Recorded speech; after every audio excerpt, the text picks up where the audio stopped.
यहाँ पर हम एक त्रिभुज देख रहे हैं कि ये 4 सेमी, 5 सेमी, 3 सेमी वाला है।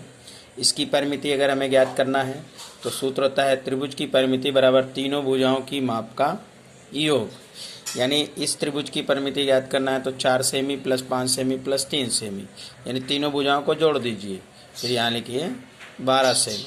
ठीक है, तो ये हो गया त्रिभुज की। अब हम देखेंगे कि अगर त्रिभुज का परिमाप पूरा दिया है और उसकी 2 भुजाएं दी है, तीसरी नहीं दी, तो उसे हम कैसे फाइंड करेंगे। तो त्रिभुज की परिमिति बराबर आप जानते हैं। अब आप इसे परिमिति बोलिए या परिमाप बोलिए, दोनों का माप एक ही होता है। यहाँ पर आप कंफ्यूज नहीं होना। तो तीनों भुजाओं की माप का योग, तो जिसमें से हम यहाँ त्रिभुज की परिमिति बराबर 20 सेंटीमीटर। अब यहाँ पर 5 सेमी, 6 सेमी और जो भुजा नहीं गया तो उसे 1 सेमी कर दिया। अब इस सभी को जोड़ दिया और उसके बाद x की वैल्यू निकाल दी, यानी यहाँ 20 सेमी आया। फिर x बराबर हमने 20 माइनस 11 यानी 9 आया इसका उत्तर। यानी क्या करना है कि सभी तीनों भुजाओं को जोड़कर 20 में से। अब हम एक और सवाल देखते हैं कि देखिए एक आयत है जिसकी लंबाई 20 सेंटीमीटर है और चौड़ाई उसकी नहीं दी है, उसे हमने x लिया है और टोटल इसकी परिमिति जो है वो 28 सेंटीमीटर दी है। तो इसके आधार पर हम इसका दूसरी जो भुजा है उसकी वैल्यू ज्ञात करेंगे। तो एक आयत का परिमाप दिया है जो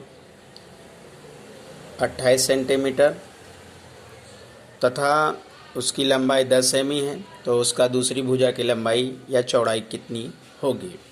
तो यहाँ पर आयत का परिमाप टोटल दिया है 28 सेंटीमीटर। फिर उसके बाद आयत की लंबाई 10 सेमी, आयत की चौड़ाई 1 सेमी हमने माना। अब आयत का परिमाप का जो सूत्र होता है यहाँ रख दिया हमने, 2 लंबाई प्लस चौड़ाई। फिर यहाँ पर 2 ब्रैकेट में लंबाई प्लस चौड़ाई, ये जो वैल्यू है वो लिखा। फिर यहाँ पर 28 पूरा परिमाप जो आ रहा है ये लिखा। फिर इसके बाद हमने 2 का गुणा 10 में किया, फिर 2 का गुणा हमने x में किया, 10 में किया तो 20 आया, 2x में किया तो 2 में x का गुणा किया तो 2x आया बराबर 28 के। फिर उसके बाद 20 को दूसरी तरफ यानी यहाँ पे ले गए, दूसरे पक्ष में ले जाने पे माइनस हो गया यानी घटाव कर दिया, 28 में से 20 दिया 8 आया, 2x बराबर 8 आया।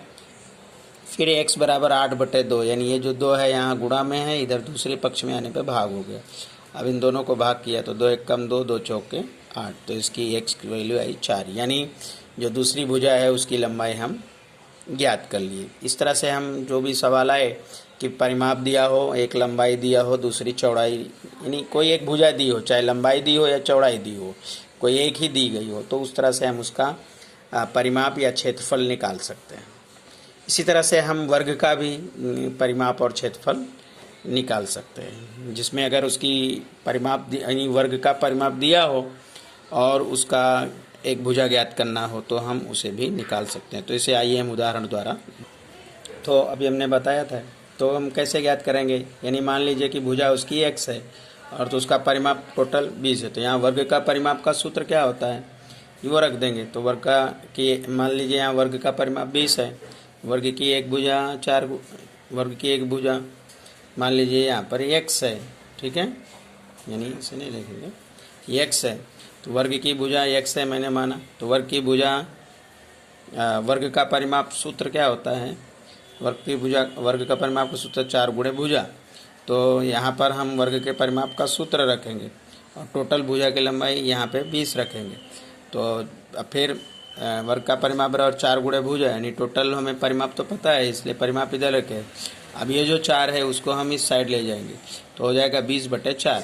अब 4 से 20 को भाग देंगे तो उत्तर आएगा 5, यानी जो भुजा निकलेगी वो 5 सेमी निकलेगी। इस तरह से हम कोई भी परिमाप ज्ञात कर सकते हैं, भुजा का माप हो चाहे क्षेत्रफल हो चाहे परिमाप हो, हम उसका वैल्यू निकाल सकते हैं, चाहे वर्ग हो, आयत हो या त्रिभुज हो।